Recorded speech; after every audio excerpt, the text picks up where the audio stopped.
Assalamualaikum sahabat, jumpa lagi di kisah penuh tawa, hikmah, dan kejutan. Hari ini kita akan bahas sesuatu yang sering bikin umat bingung, hukum yasinan. Tapi jangan khawatir karena di tangan Abu Nawas, semua hal berat bisa berubah jadi lucu, ringan, dan tetap penuh makna. Siapkan kopi dan siap-siap ketawa sambil mikir. Pagi itu di kota Baghdad, udara terasa segar dan langit biru muda. Burung-burung beterbangan di antara menara masjid dan suara azan subuh baru saja berlalu. Tapi ketenangan itu tak berlangsung lama. Di tengah pasar muncul kerumunan kecil. Di sana, seorang lelaki berjubah putih dengan sorban ketat di kepalanya berteriak lantang. "Wahai penduduk Baghdad, ketahuilah, semua yang membaca surat Yasin bersama-sama itu bid'ah. Tidak ada contohnya dari Rasulullah," katanya sambil menunjuk-nunjuk. Orang-orang terdiam, sebagian berbisik. Tapi di antara mereka, seorang lelaki sederhana dengan senyum lucu dan tatapan tajam muncul dari balik toko roti. Siapa lagi kalau bukan Abu Nawas. Dengan gaya santai, Abu Nawas berjalan sambil membawa segelas teh. "Wahai Syekh," katanya lembut tapi tajam. "Jika membaca Yasin bersama dianggap bid'ah, apakah minum teh bersama juga termasuk?" Kerumunan pun langsung meledak tawa. Tapi si ulama itu tak kalah cepat menjawab. "Ini bukan soal teh, Abu Nawas. Ini soal agama, soal ibadah yang tak ada dalilnya." Abu Nawas tersenyum. "Baiklah, kalau begitu mari kita bahas dengan adil. Tapi bolehkah saya duduk dulu? Sebab kalau berdiri sambil berpikir, kadang logika bisa jatuh." Suara tawa kembali pecah, tapi si ulama Wahabi tampak kesal. "Ini bukan bahan tertawaan, Abu Nawas. Orang yang mengada-adakan ibadah yang tak ada contohnya akan sesat." Abu Nawas mengangkat alis. "Oh begitu. Jadi kalau Rasulullah tidak mencontohkan membaca Yasin bersama, itu salah?" "Ya," jawab ulama itu tegas. "Lalu," kata Abu Nawas tenang, "apakah Rasulullah pernah melarangnya?" Seketika suasana menjadi hening. Semua mata menatap ulama itu. Tapi apa wahai Syekh?" potong Abu Nawas sambil tersenyum. "Apakah engkau tahu setiap niat orang ketika membaca Yasin bersama?" Syekh itu mulai gelisah. "Tujuan tidak menghalalkan cara, Abu Nawas?" Abu Nawas tertawa pelan. "Tentu saja tidak. Tapi jika tujuan adalah doa bersama untuk kebaikan, apakah itu dosa? Jika lidah berzikir serempak menyebut nama Allah, apakah itu kesalahan?" Kerumunan mulai bersorak pelan, tanda mereka berpihak pada Abu Nawas. Tapi sang Syekh belum mau kalah. "Kau pintar bermain kata, Abu Nawas. Tapi ingat, agama bukan untuk permainan." Abu Nawas mendekat, menatap lembut. "Benar sekali wahai Syekh. Tapi sayangnya banyak yang menjadikannya sebagai alat untuk menyalahkan." Suasana menjadi tegang. Udara Baghdad seperti berhenti berhembus. Abu Nawas menatap kerumunan lalu berkata lantang, "Baiklah, malam Jumat nanti aku akan adakan yasinan di rumahku. Siapapun boleh datang, termasuk engkau wahai Syekh. Tapi janji, setelah itu kita diskusi dengan kepala dingin." Syekh mengerutkan kening. "Baik, aku akan datang. Tapi jangan kira kau bisa menipuku dengan logika jenakamu itu." Abu Nawas tersenyum licik. "Logika tidak untuk menipu Syekh, tapi untuk membuka pintu hati." Kerumunan pun bersorak falak. Anak-anak tertawa, para pedagang tepuk tangan, dan burung pun seperti ikut terbang lebih tinggi. Malam itu kabar menyebar cepat. Abu Nawas akan menggelar yasinan besar-besaran, dan ulama Wahabi akan datang menantangnya. Akankah Abu Nawas berhasil menjelaskan makna yasinan dengan cara yang membuat semua diam kagum? Ataukah kali ini ulama itu akan menemukan cara untuk menjatuhkan Abu Nawas di hadapan semua orang? Jangan kemana-mana, karena perdebatan mereka akan dimulai dengan cara yang tak pernah kau bayangkan sebelumnya.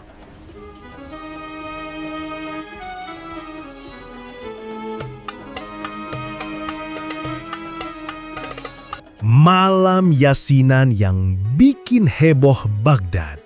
Malam itu, rumah Abu Nawas berubah jadi lautan cahaya. Lentera-lentera minyak bergelantungan di depan teras dan wangi dupa menyebar lembut ke seluruh gang.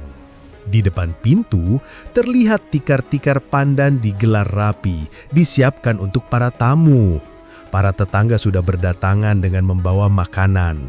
Ada yang membawa kurma, ada yang membawa roti, bahkan ada yang membawa kambing panggang. Semua tampak semangat, bukan hanya karena Yasinan, tapi juga karena ingin menyaksikan debat besar antara Abu Nawas dan sang ulama Wahabi.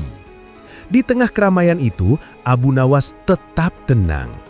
Ia duduk di kursi kayu sambil mengelus jenggot dan memandangi api lentera yang menari-nari di depan rumah. Dalam hatinya ia tersenyum. Semoga malam ini bukan tentang siapa yang menang, tapi siapa yang paham, gumamnya pelan.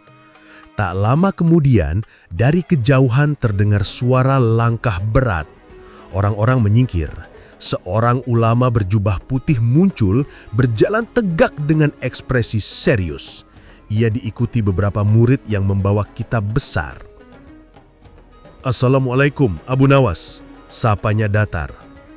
"Waalaikumsalam, wahai Syekh. Selamat datang di rumah kecilku. Duduklah, jangan khawatir, tak ada jebakan di bawah tikar." Kerumunan tertawa kecil, tapi Syekh tetap kaku. Ia duduk di tikar paling depan, menatap Abu Nawas dengan tajam. "Jadi, beginikah bentuk bid'ah itu dilakukan?" sindirnya sambil melihat orang-orang membawa kitab Yasin. Abu Nawas tersenyum tipis.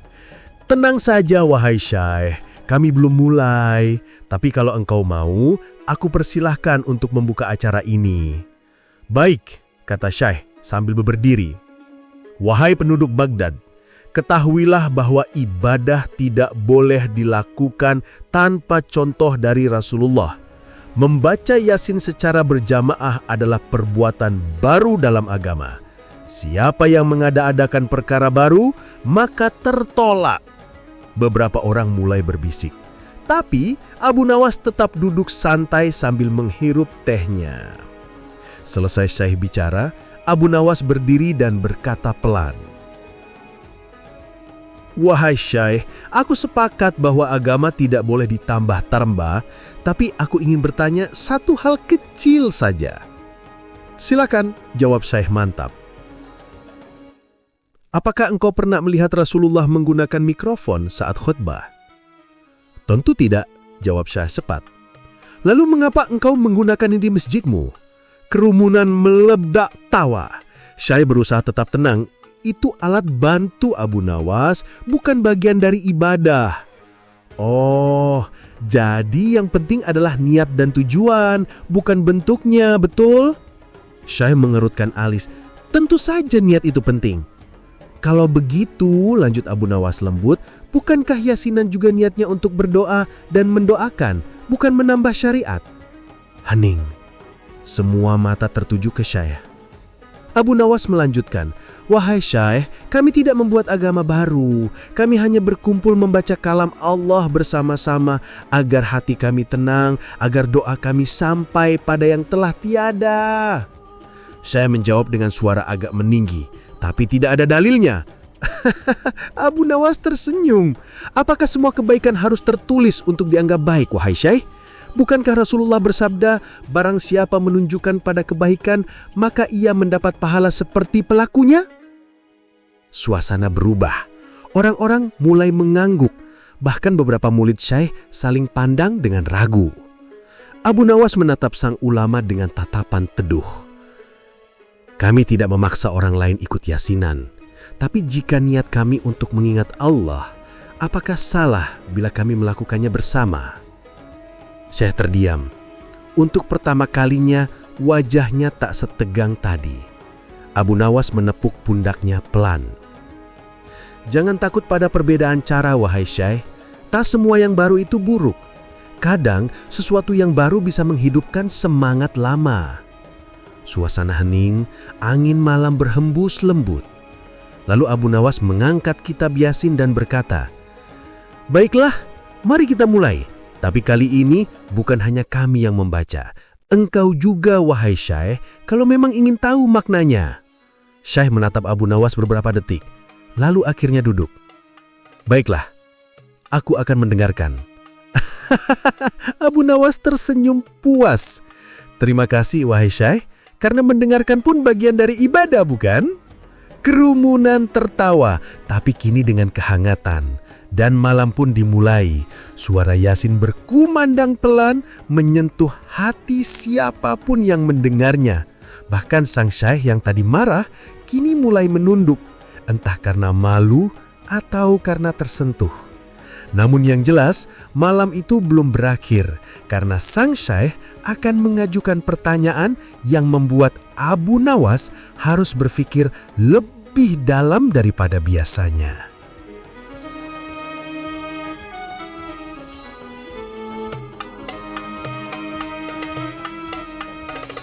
Ketika air mata mengalir di tengah bacaan Yasin, suara para jamaah mulai bergema lembut di seluruh ruangan. Yasin. Bacaan itu mengalun dengan irama yang tenang, indah, dan penuh kehusyuan. Lampu-lampu minyak bergoyang pelan seolah ikut berzikir. Syekh Wahabi yang tadinya tegang, kini duduk diam. Matanya menatap kitab kecil di tangan, mendengarkan setiap ayat yang keluar dari mulut Abu Nawas. Entah mengapa, kalimat yang dulu dianggapnya bid'ah, kini terasa begitu lembut di telinganya. Abu Nawas membaca dengan suara tenang dan penuh perasaan.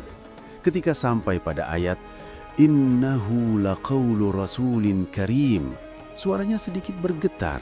Matanya menatap langit-langit seakan menyapa sesuatu yang tak terlihat. Syekh memperhatikan lalu bertanya pelan, "Abu Nawas, mengapa engkau membaca dengan begitu emosi? Seolah engkau merasakan sesuatu yang kami tidak tahu?" Abu Nawas menatapnya, tersenyum kecil. Karena setiap huruf dalam Yasin bukan hanya untuk dibaca, tapi dirasakan. Syekh mengerutkan kening. "Dirasakan?" Abu Nawas menunduk. "Iya, wahai Syekh. Aku membaca Yasin bukan sekedar untuk pahala, tapi untuk mengingat mereka yang sudah tiada, agar hatiku tidak sombong pada kehidupan." Kerumunan hening. Bahkan anak-anak yang tadinya bermain di luar ikut dia mendengarkan. Syekh menatap Abu Nawas dengan mata yang perlahan melembut. "Tapi, mengapa harus bersama-sama? Bukankah bisa dilakukan sendiri-sendiri?" Abu Nawas menghela napas lalu menjawab dengan tenang, "Wahai Syekh, api kecil mungkin tak mampu menghangatkan seluruh ruangan. Tapi bila banyak api disatukan, maka hangatnya bisa dirasakan semua orang." Ia melanjutkan, "Begitulah yasinan. Bila sendiri, mungkin hanya doa. Tapi bila bersama, itu menjadi kekuatan." Syekh menunduk. Kata-kata itu menusuk lebih dalam dari yang ia duga. Abu Nawas tersenyum dan menambahkan, "Kau tahu, wahai Syekh, saat orang membaca Yasin bersama, bukan hanya untuk mayit, tapi juga untuk menghidupkan hati yang hampir mati." Beberapa orang terisak. Seorang lelaki tua di pojok ruangan meneteskan air mata, teringat anaknya yang sudah meninggal. Suasana berubah menjadi haru. Bahkan Syekh yang biasanya keras mulai kehilangan kata-kata. Ia hanya memandangi Abu Nawas dengan tatapan campur aduk antara kagum dan bingung. Setelah bacaan Yasin selesai, Abu Nawas menutup kitabnya dengan lembut. "Selesai sudah, wahai sahabat-sahabatku. Tapi sebelum kita bubar, izinkan aku bertanya satu hal pada Syekh." Semua menoleh ke arah ulama itu. Abu Nawas tersenyum lembut. "Apakah engkau masih merasa Yasinan itu bid'ah?" Syekh menunduk lama. Suaranya akhirnya keluar, pelan tapi jujur. Aku tidak tahu, wahai Syekh. Aku hanya takut kalau apa yang aku lakukan salah." Abu Nawas mengangguk. Takut itu baik, wahai Syekh. Tapi jangan biarkan takutmu membuatmu menolak kebaikan. Karena Allah tidak menilai bentuk amal, tapi niat dan ketulusan di dalamnya. Kata-kata itu seperti menampar lembut hati semua yang hadir. Syekh menunduk dalam. Mungkin selama ini aku terlalu sibuk mencari salahnya orang lain dan lupa memperbaiki hatiku sendiri. Abu Nawas tertawa kecil. Tak apa, wahai Syekh. Bahkan aku pun pernah begitu. Tapi hidup ini seperti kitab. Setiap hari kita masih bisa membuka halaman baru. Suasana ruangan berubah menjadi damai. Wajah-wajah yang tadinya tegang kini dipenuhi senyum. Bahkan Syekh sendiri mulai tersenyum tulus. Ia menepuk bahu Abu Nawas dan berkata, "Engkau menang malam ini, Abu Nawas. Tapi bukan karena kata-katamu, melainkan karena hatimu." Abu Nawas menjawab rendah hati, "Aku tidak menang, wahai Syekh. Karena yang menang malam ini adalah persaudaraan kita." Kerumunan bersorak pelan. Malam itu, Baghdad dipenuhi cahaya. Lentera menyala seperti bintang yang turun ke bumi. Namun ternyata, kisah ini belum berakhir. Karena Syekh akan mengundang Abu Nawas ke masjid besarnya. Dan kali ini, giliran Abu Nawas yang akan diuji di hadapan ribuan orang.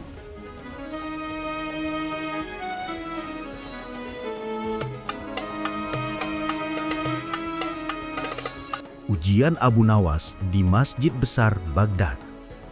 Keesokan harinya, kabar tentang perdebatan Abu Nawas dan Syekh Wahabi menyebar ke seluruh kota Baghdad. Orang-orang di pasar, penjaga istana, bahkan tukang roti di ujung gang ikut membicarakan kisah itu. "Katanya Abu Nawas membuat Syekh terdiam semalam," seru seorang pedagang kurma. "Benarkah?" sahut yang lain. "Syekh Wahabi yang terkenal keras itu, mustahil." Kabar itu akhirnya sampai ke telinga Amir Baghdad yang terkenal bijak tapi juga suka humor.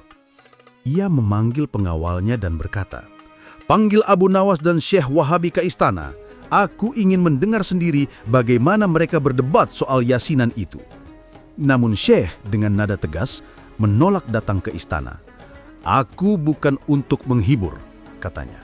"Tapi bila Abu Nawas memang yakin dengan yasinannya, biarlah ia datang ke masjid besar. Aku akan mengujinya di depan ribuan jamaah." Maka sore itu, Baghdad seakan bergetar oleh rasa penasaran. Ribuan orang datang ke masjid besar, memenuhi halaman hingga ke jalanan. Di tengah kerumunan, Abu Nawas datang dengan jubah putih sederhana dan senyum santainya. Syekh sudah menunggu di depan mimbar, dikelilingi murid-muridnya. Wajahnya tenang, tapi matanya tajam. "Abu Nawas, kau telah mempengaruhi banyak orang dengan kata-katamu. Sekarang, jelaskan di hadapan kami semua, apakah yasinan itu benar-benar ada dalilnya?" Suasana hening. Bahkan suara burung di atas kubah masjid pun seakan berhenti. Abu Nawas tersenyum dan berkata pelan, "Wahai Syekh, aku takkan menyebut ayat atau hadis panjang-panjang, tapi izinkan aku bertanya kepadamu terlebih dahulu." "Silakan," jawab sang Syekh dengan percaya diri. Abu Nawas menatap jamaah, lalu berkata lantang, "Jika seseorang membaca Al-Quran sendirian, apakah itu ibadah?" "Tentu," jawab jamaah serempak. "Jika seseorang membaca Al-Quran bersama keluarganya, apakah itu juga ibadah?" "Tentu," jawab jamaah lagi. Abu Nawas tersenyum. "Kalau begitu, ketika kami membaca Yasin bersama-sama untuk mendoakan yang telah tiada, apakah itu bukan ibadah?" Syekh terdiam. Kerumunan mulai berbisik, sebagian menahan tawa, sebagian mengangguk-angguk. Tapi Syekh tidak menyerah. Ia berkata, "Abu Nawas, tapi Rasulullah tidak pernah melakukannya seperti itu." "Benar, wahai Syekh. Rasulullah juga tidak pernah menulis kitab tafsir, tidak pula membuat mikrofon di masjid atau menyalakan lampu di malam hari. Tapi kita semua melakukannya, bukan?" Jamaah mulai bersorak, tapi Abu Nawas menenangkan mereka dengan tangan. "Jangan salah paham," katanya lembut. "Aku tidak mengatakan setiap hal baru itu baik, tapi aku mengatakan tidak semua yang baru itu salah. Yang penting adalah niatnya. Bila niatnya untuk mengingat Allah, Bagaimana bisa kita sebut itu sesat? Syekh mulai gelisah. Ia berusaha mencari celah, tapi kata-kata Abu Nawas seperti air yang menembus setiap dinding logika. Abu Nawas melanjutkan, "Wahai Syekh, pernahkah engkau melihat seseorang membaca Yasin lalu tertawa?" Syekh menggeleng. "Tidak kan? Karena semua yang membaca Yasin melakukannya dengan hati yang tenang, penuh doa. Apakah kedamaian seperti itu bisa datang dari kesesatan?" Suara jamaah serentak bergema, "Allahu Akbar!" Syekh menunduk. Dalam hatinya, ada sesuatu yang berubah. Ia mulai memahami bahwa kebenaran tak selalu datang dari yang keras, tapi kadang dari yang lembut dan tulus. Amir Baghdad yang ikut hadir akhirnya berdiri. "Cukup," katanya dengan suara lantang. "Hari ini aku melihat bukan siapa yang menang atau kalah, tapi aku melihat dua orang yang sama-sama ingin memahami agama dengan cinta." Abu Nawas tersenyum dan Syekh ikut tersenyum malu. "Wahai Abu Nawas, malam ini engkau telah menunjukkan bahwa ilmu tanpa kasih sayang hanyalah suara kosong." Kerumunan bersorak gembira. Tapi sebelum pulang, Abu Nawas berbisik bertelinga Syekh. "Besok malam, datanglah ke rumahku. Aku ingin menunjukkan sesuatu yang belum pernah kau lihat." Syekh mengernyuk, penasaran. "Apa itu?" Abu Nawas tersenyum misterius. "Rahasia Yasin yang tidak tertulis di kitab manapun."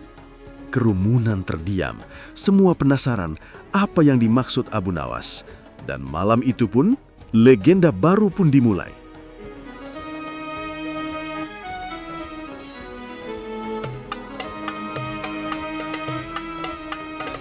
Rahasia di balik surat Yasin. Malam berikutnya, suasana di rumah Abu Nawas berbeda dari biasanya. Di halaman yang diterangi lampu minyak, tampak para tetangga berkumpul diam-diam. Mereka mendengar kabar bahwa Syekh Wahabi akan datang menemui Abu Nawas secara pribadi. Rasa ingin tahu mereka tak terbendung. Apa yang akan dilakukan Abu Nawas kali ini? Bisik seorang pemuda. Tak lama, terdengar langkah kaki dari arah jalan. Syekh Wahabi datang mengenakan jubah gelap, wajahnya tenang tapi penuh penasaran. "Assalamualaikum," ucapnya pelan.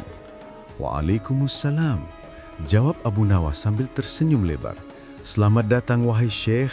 Malam ini aku tidak ingin berdebat, hanya ingin berbagi."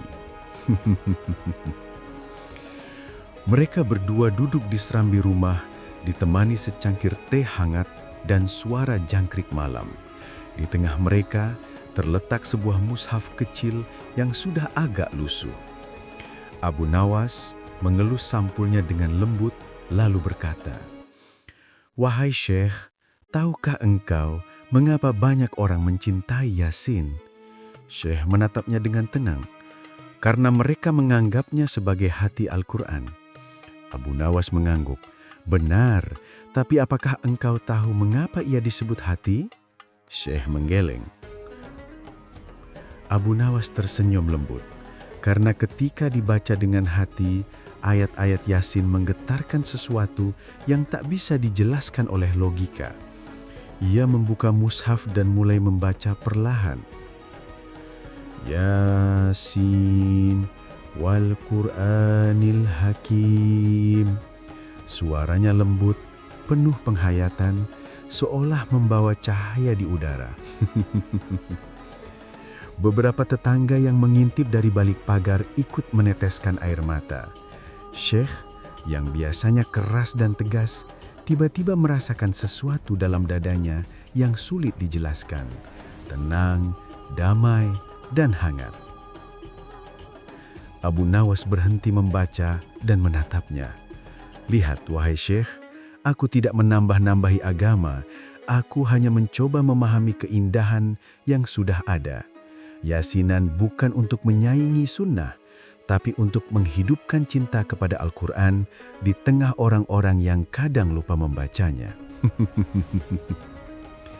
Syekh terdiam. Ia menatap mushaf itu lalu berkata pelan, "Tapi, mengapa engkau mengajak banyak orang membaca bersama? Mengapa tidak sendiri saja?"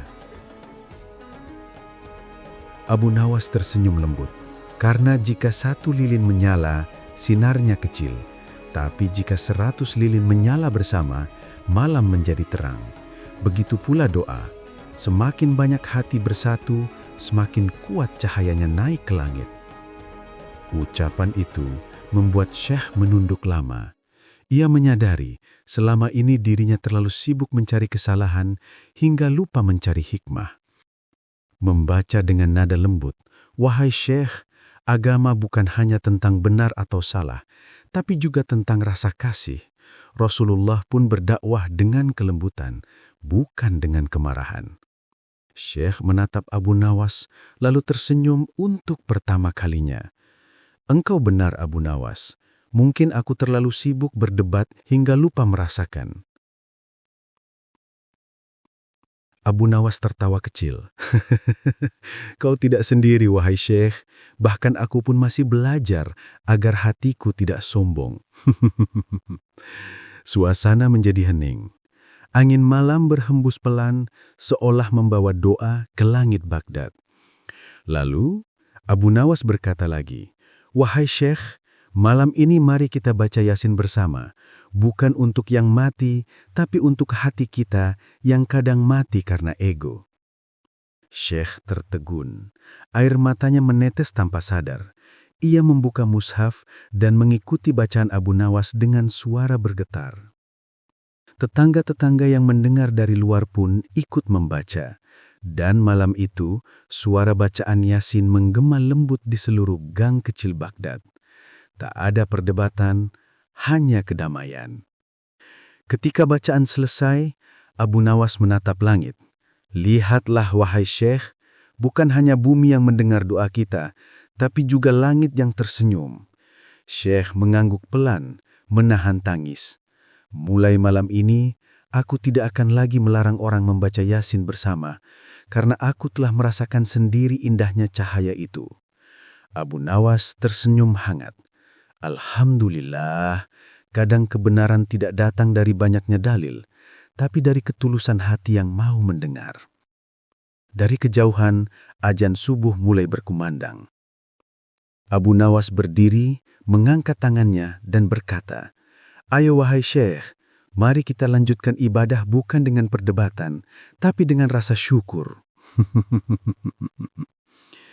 Dan dari malam itu, Baghdad menjadi kota yang lebih damai.